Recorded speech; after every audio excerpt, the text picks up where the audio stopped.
eu passei a entender que ensinar literatura é algo muito importante. Ora, se isso é uma das maneiras mais profundas de pensar sobre o que é ser brasileiro, todo brasileiro precisa ter acesso à literatura.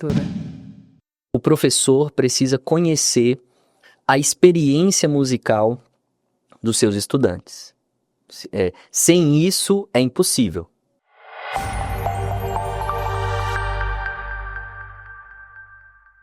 Olá, sejam muito bem-vindos ao Pode Ler na Escola. Esse videocast é um projeto do Grupo de Literatura e Modernidade Periférica da Universidade de Brasília, UNB.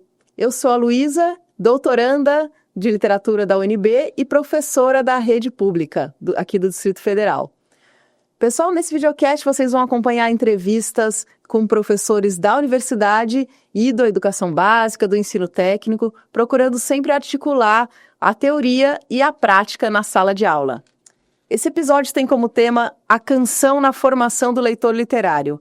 E nós vamos conversar com o professor Paulo Henrique Vieira de Souza sobre esse assunto e outros que surgirem. Sejam muito bem-vindos, Paulo. Vou começar te apresentando.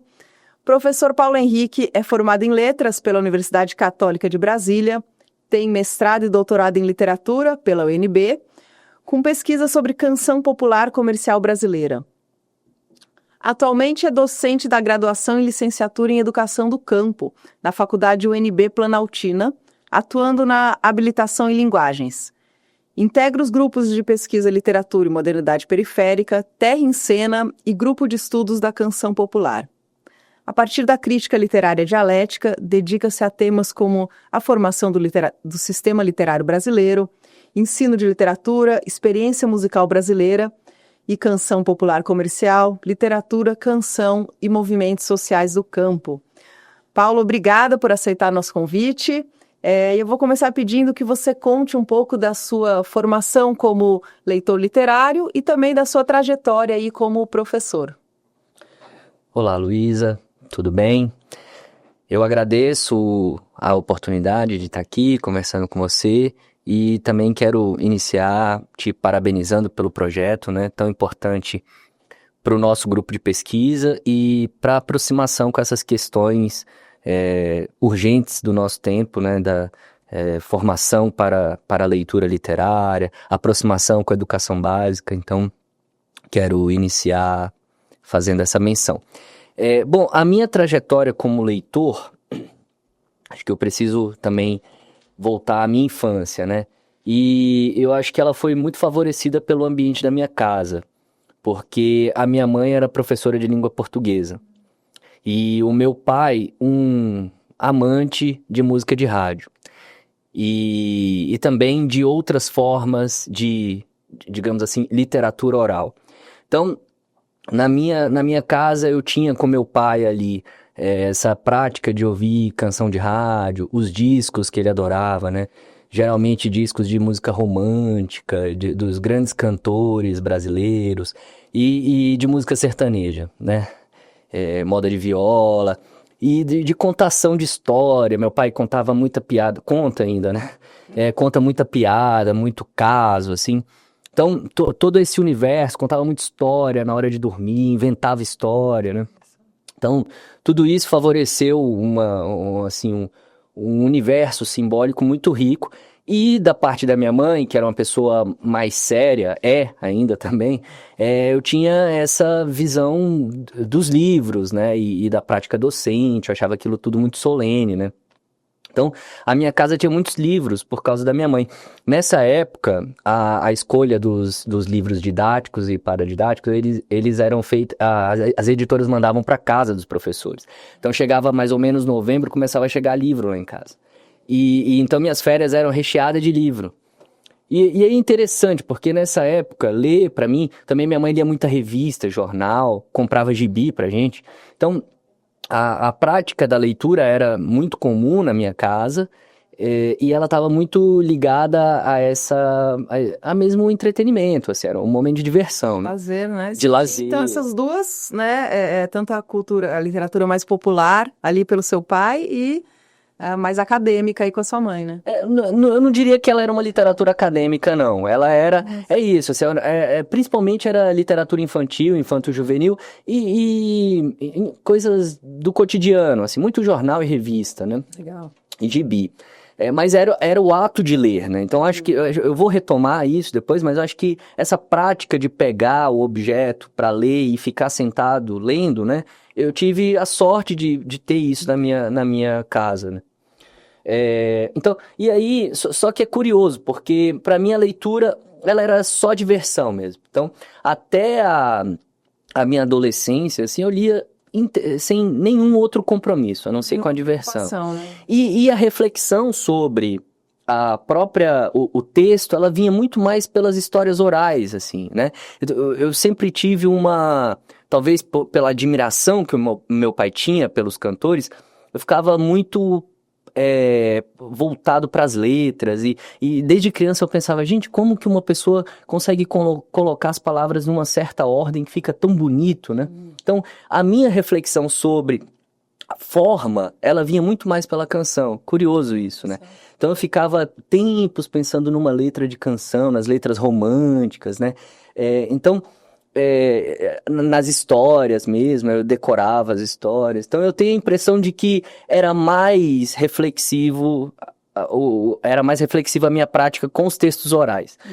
E aí, eu acho que um momento importante em que essas coisas começam a se juntar é no ensino médio. Eu tive uma professora muito importante que favorecia muito a leitura de poesia, né, na escola, no ensino médio inteiro, assim. E esse foi o momento, né, eu tinha a disciplina de literatura, e naquele momento eu falei, caramba, então existe na escola um horário em que a gente fica estudando literatura, que é uma coisa divertida e tudo, e pela poesia. Eu não lia poesia antes, né? Então a poesia trazia aquela consciência da linguagem, e aquilo foi, assim, uma revelação para mim, né? E então, a partir desse momento, eu comecei, eu queria ser professor por causa da minha mãe, e eu decidi que eu ia ser professor de língua portuguesa, como aquela minha professora no ensino médio. É tão raro, né? Ter poesia, assim, como de uma forma mais intensa, né? Normalmente é uma coisa mais, assim, um exemplo aqui, outro ali, né? O professor que realmente se dedica, né, a tirar um tempo da aula para ler poesia é algo fantástico, né? Sem dúvidas, né? Foi uma sorte. A gente tem que fazer com que isso seja menos sorte e mais uma prática comum, né? E era isso, assim, essa professora desenvolvia várias metodologias de leitura. Então, ela levava para uma sala, distribuía um monte de poema recortado e a gente ficava lendo, distribuía os livros dela, fazia aula de fruição, colocava no quadro, fazia análise no quadro, levava canção, fazia sarau, então aquilo tudo, né? E eu fui entrando, né, naquele mundo, assim, fiquei muito próximo dela, né? E ela, sem dúvidas, foi uma pessoa que me levou a querer ser professor de português como ela e como minha mãe, né? Uhum. Então, aí eu decidi ser professor, fui para graduação, e aí sim eu fui ter acesso, digamos, à grande literatura. Até então, não tinha, né?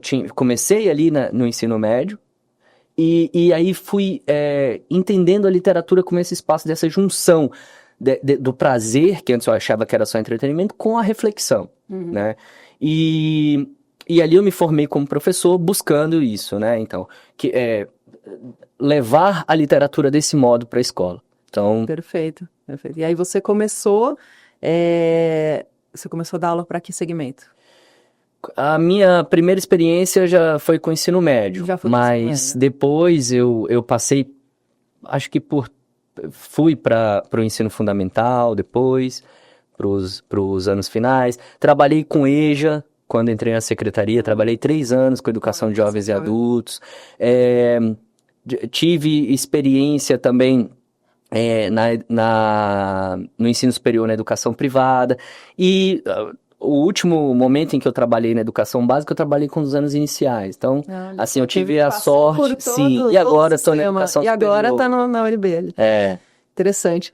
E estando aqui fazendo parte desse grupo de literatura e modernidade periférica, em que a gente se dedica bastante ao estudo dos fundamentos aí da obra do professor Antônio Cândido, queria que você falasse um pouco como isso influencia, né, no seu trabalho, assim, que enfim, que pensamentos dele que você acha que são fundamentais aí para você como professor?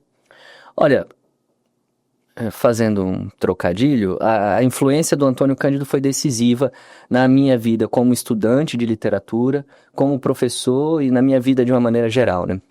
Acho que ali na graduação ainda, quando eu tive contato com o Antônio Cândido de uma maneira mais detida, duas coisas me chamaram a atenção.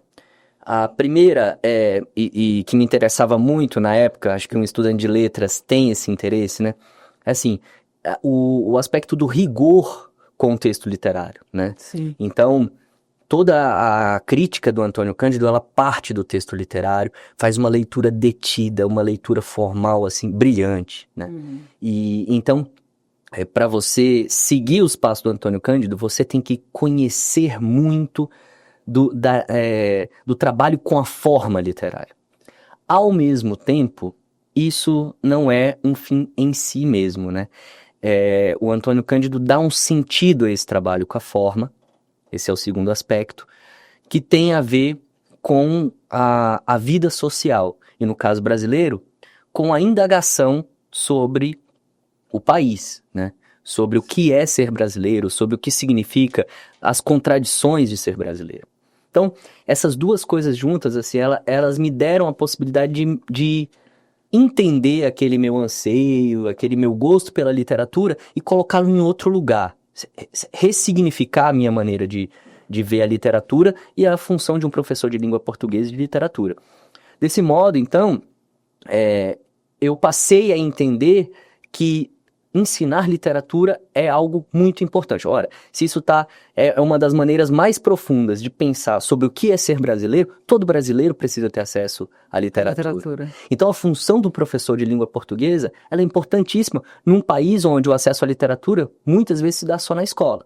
Sim. Agora, o grande ponto é como é que a gente faz para garantir esse acesso à literatura? Tem que garantir que o estudante tenha condições de ele mesmo se confrontar com o texto, é garantir a capacidade de leitura, a capacidade de interpretação, a capacidade de escrita, né? Então, só tem um jeito de ensinar literatura, pela literatura, tendo como base o texto literário. Então, exato, acho que essa lição é fundamental dele, né? Porque o que a gente vê hoje em dia é sempre uma tentativa de afastamento, né, do texto literário. Então, não que não sejam importantes ali enfim, ferramentas de apoio, né, que você possa fazer, mas assim, às vezes a gente até vê projetos que a criança ou adolescente faz tudo menos ler o texto, né, no projeto literário. Então, encena a partir do texto, faz um vídeo a partir do texto, tudo bem, tudo é interessante, mas não há essa leitura, né, do texto. E o Antônio Cândido, ele diz o oposto, né, que o principal ali é não sair da forma literária, né. O direito à literatura não é o direito a saber que a literatura existe, a saber que existiram escritores e que... Não, o direito à literatura é o direito a fruir literatura. Exato. É a fazer com que a literatura participe da sua vida, da sua constituição como sujeito, né? Então, é isso que precisa ser garantido. Isso só se dá pela leitura do texto literário. Leitura. Perfeito.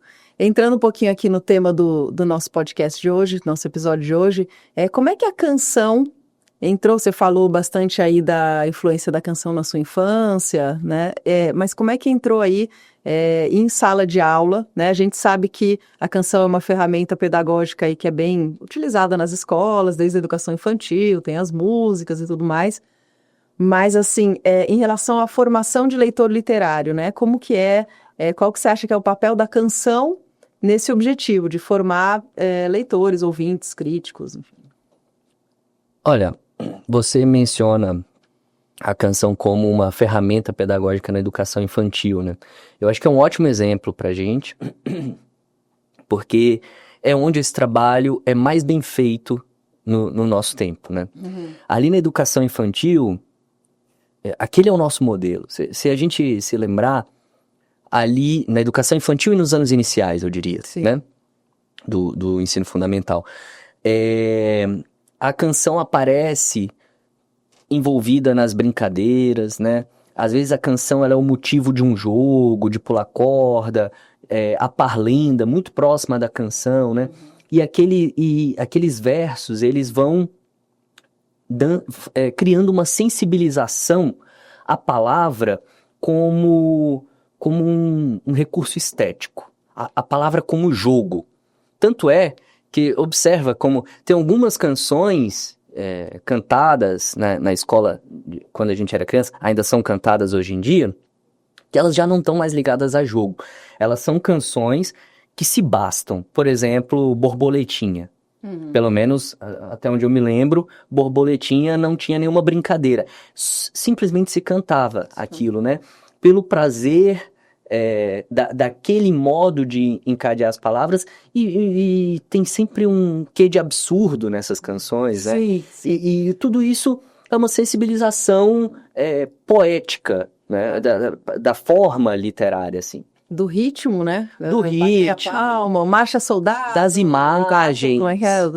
Enfim, aquela música falou do nonsense, eu pensei na música do gato, né? Que entrou na tumba. Sim. Umas coisas bem bizarras. Pai, né? E às vezes é uma coisa, ela é mais narrativa, de repente começa a ficar totalmente sonora e atirei o pau no gato, pensa, né? Olha o que é atirei o pau no gato, que coisa. Então, assim, tudo isso vai compondo um universo lírico muito interessante que começa a aparecer em outras formas mais narrativas. Então, se você pensar aquelas histórias, né, gravadas, onde a pessoa vai narrando uma história e de repente coloca uma música, a Bia Bedran faz isso maravilhosamente bem, mas várias professoras e professores da educação infantil, dos anos iniciais, também fazem muito bem, né? Contar a história, coloca uma canção, às vezes a canção é o principal da história, às vezes a história... Então, tudo isso... E aí, o que isso vira? Vira o livro infantil. O livro infantil, ele é um gênero muito específico, muito rico, onde está toda essa riqueza oral, está formalizada enquanto texto escrito. E as crianças começam a ler, começam a ver as figuras. Tudo isso está integrado. É natural, né? É natural, né? É muito rico. E você vê crianças ali nos anos iniciais, elas são uma potência enorme em termos de criação literária, né? E aí, eu acho que, pensando um pouco assim, isso é como é o modelo que eu acho que é interessante, mas pensando em como as coisas estão, quando a gente chega nos anos finais do ensino médio, a gente tem uma cisão, tanto em termos da leitura literária, quanto da experiência com a canção. Façam todos uma experiência. O nosso currículo em movimento aqui do GDF é um currículo muito interessante. Ainda assim, a gente pode avançar com relação ao currículo em movimento, que é o currículo da Secretaria de Educação do Distrito Federal, né? Para quem estiver vendo isso, não for do Distrito Federal. Mas faça essa experiência. Procure lá no currículo em movimento, na parte do ensino fundamental, o termo literatura. Curiosamente, ele aparece nos anos iniciais. Não aparece nenhuma vez, na parte de língua portuguesa, o termo literatura nos anos finais. Isso indica que a gente não tem, e acho que não é um problema só do Distrito Federal, é a nível nacional. Sim. As estratégias de trabalho com a literatura e com a canção, com as formas artísticas da palavra, eu diria assim, inclusive da palavra oral, não só a canção, no ensino, nos anos finais, elas têm um problema ali. E depois, com as críticas que a gente possa ter no ensino médio, é retomado de alguma maneira. Ainda que a gente tenha críticas, se trabalha com literatura no ensino médio e com canção também.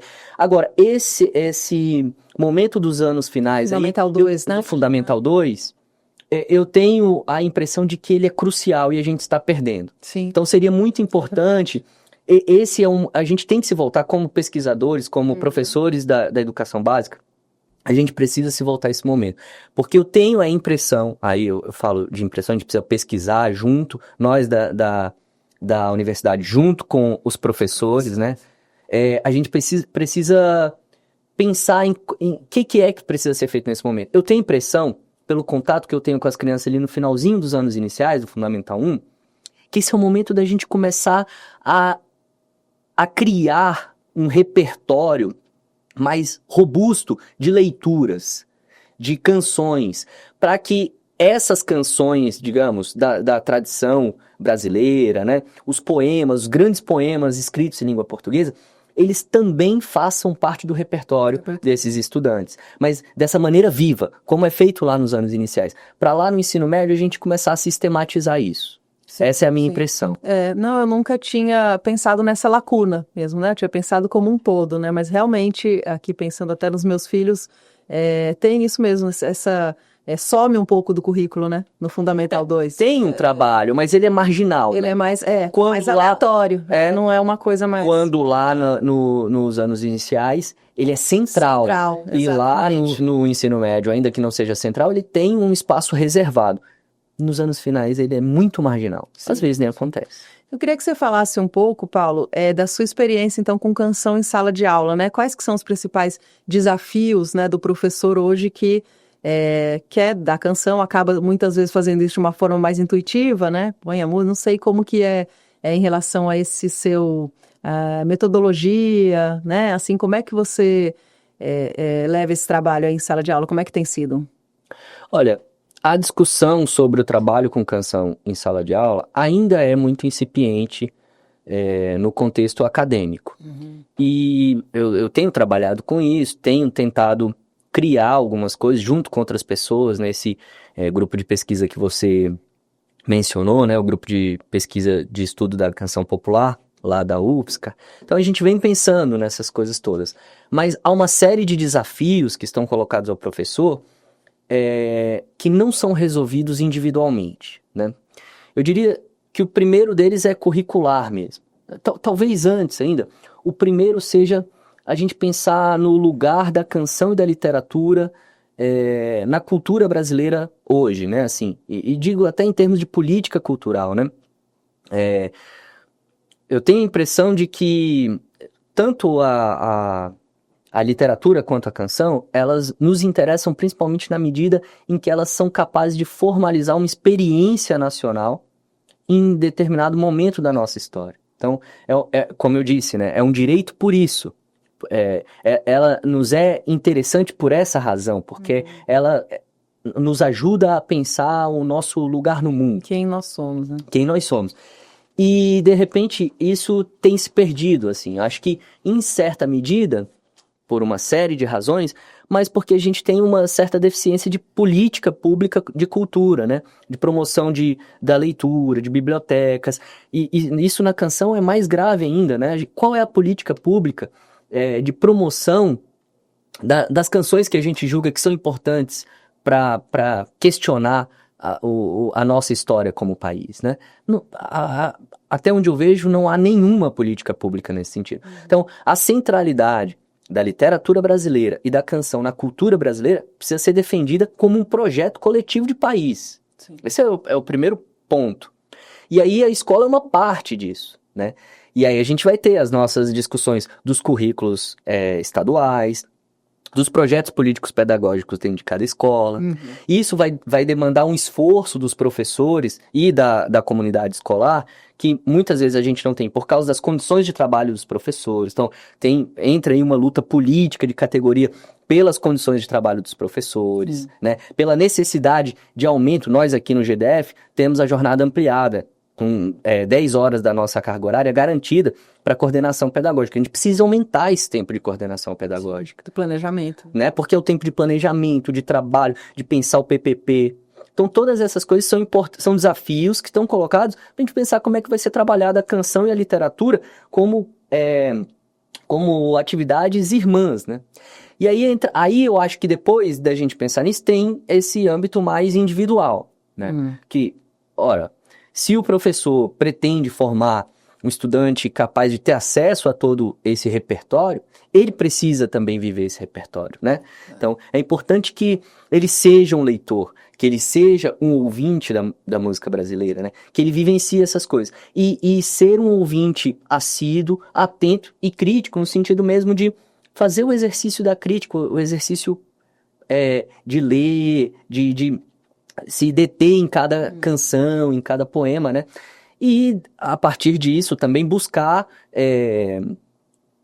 ferramentas para fazer essa leitura, né? Estudar, né? Estudar, né? E depois, por último, a mediação para isso aparecer na sala de aula. Então, são vários os desafios, né? Isso tudo está em construção. Mas eu acho que coletivamente a gente tem conseguido avançar, ainda que menos do que seria necessário, né? E como que é feita essa escolha, assim, das canções que são, claro, né, o repertório é muito amplo, mas do que deve ir para a sala de aula, do que não deve, né?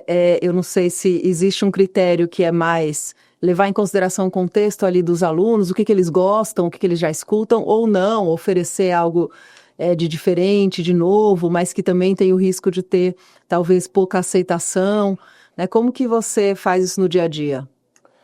Olha, as duas coisas são importantes, né?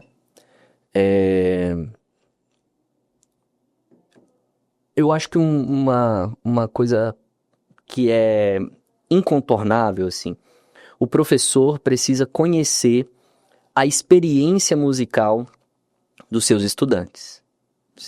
Sem isso, é impossível, né?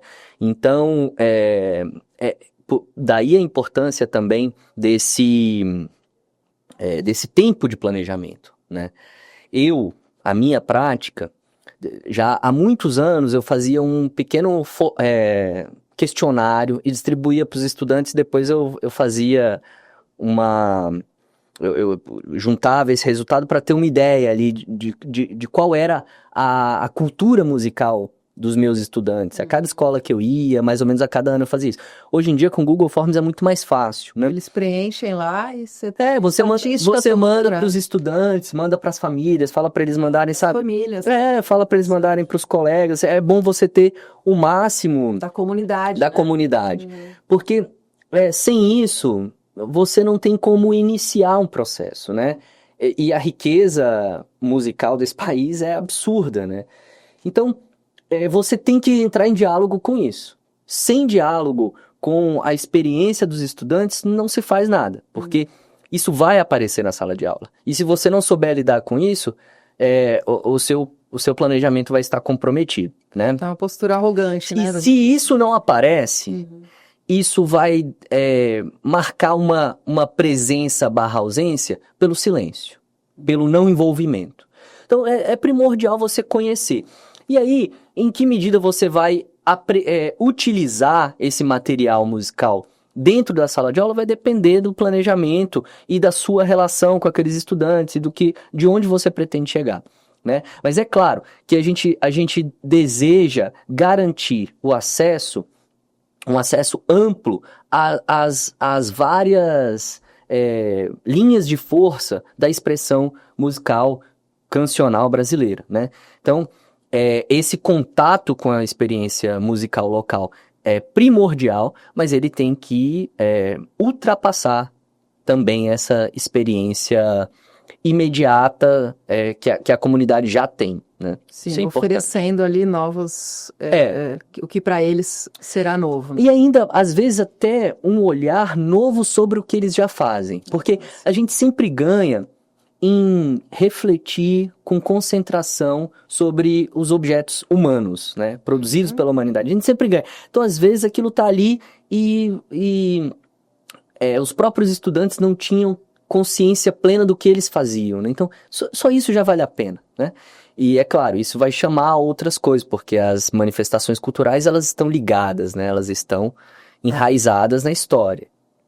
E com a literatura também, né? Você diz claro, e é isso, né? Pensar a canção, é difícil falar a canção é literatura, né? Mas a canção é uma arte da palavra.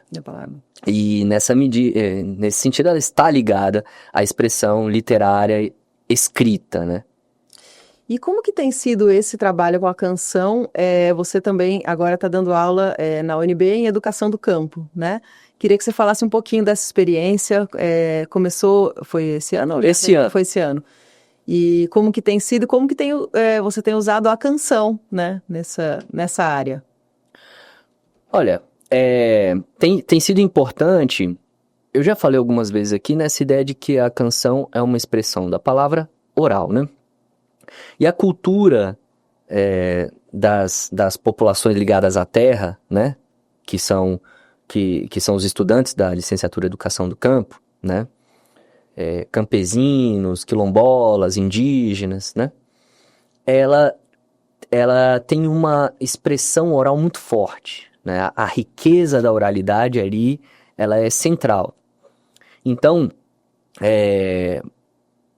a canção tem me auxiliado dessa maneira, né? O meu modo de abordar a canção, ele vai me ajudando a ouvir melhor a expressão, na falta de termo melhor, vou chamar literária, oral, desses estudantes que lá estão, né? E pensar em como é possível, né, fazer com que essa expressão oral se encontre com o universo da literatura escrita, Certo. que também é direito do estudante do campo, do professor do campo, das populações ligadas à terra. Assim como também é direito das populações urbanas, do Brasil urbano, digamos assim, o acesso a esse saber oral que é tão bravamente garantido por essas comunidades ligadas à terra, né? Então é nesse sentido que eu tenho trabalhado, assim, e que eu tenho buscado essas expressões orais e ver como pode ser feita essa mediação entre esse mundo oral e o mundo escrito. O campo que você está dando aula é do Planaltina, né? Planaltina, o curso da UNB de licenciatura em educação do campo acontece na faculdade UNB Planaltina. E ali são adultos, né? O curso ele é voltado para professores que atuam em escolas do campo Sim. e que, por vezes, não têm a formação na educação superior, na licenciatura. Mas qualquer professor que seja ligado à terra e tenha interesse em atuar na educação do campo, enfim, é público do curso de licenciatura em educação do campo. E uma coisa interessante, assim, a licenciatura em educação do campo, ela tem as habilitações. Então, aqui na UNB a gente tem 3. A gente tem a habilitação em linguagens, em matemática e em ciências da natureza. Então, o estudante vai para lá e dentro do curso ele escolhe em qual dessas habilitações vai atuar. Eu atuo na habilitação em linguagens. Então, o estudante que faz licenciatura em educação do campo aqui na UNB, habilitação em linguagens, ele sai apto a trabalhar com artes, com música, com literatura, com língua portuguesa. E o que a gente espera, com todas esses componentes curriculares unificados, né? Aonde ele esteja.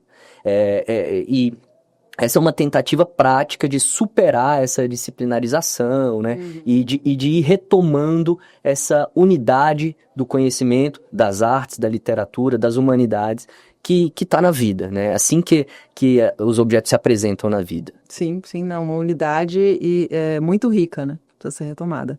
Perfeito. Bom, professor Paulo, muito obrigada pela sua presença, pela conversa. Gostaria de agradecer aí o apoio da FAPDF, da UNB.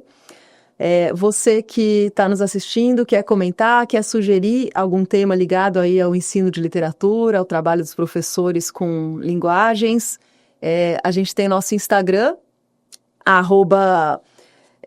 Pode Ler na Escola, e também o Instagram do Grupo de Modernidade e Literatura Periférica, @LMP_UNB. Muito obrigada e até a próxima.